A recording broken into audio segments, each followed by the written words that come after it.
The following is a video presentation from the Environmental Change and Security Program at the Woodrow Wilson International Center for Scholars. In this short expert analysis, Nick Mabey, Founding Director and Chief Executive of E3G, discusses why security must be at the heart of the upcoming Copenhagen Agreement on climate change. Hello, my name is Nick Mabey. I run an organisation called E3G based in Europe, Washington and Beijing. We work on environmental transformation and particularly links to security, diplomacy and foreign policy. One of the main reasons we're here is to discuss in Washington why climate security needs to be at the heart of the Copenhagen Agreement on climate change later this year. For a very simple reason. If we don't know what the stakes are at Copenhagen, we won't know how much we want to spend or what choices we're prepared to make to deliver that agreement.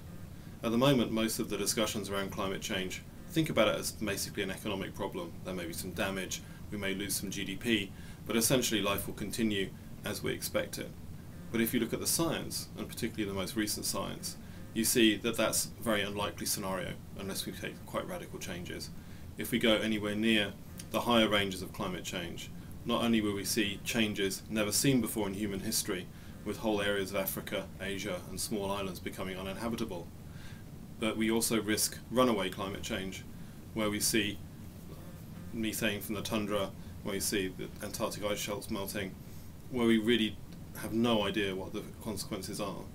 But at the moment, we're acting as if those are small probability events unlikely to happen, when the science tells us they are high probability events.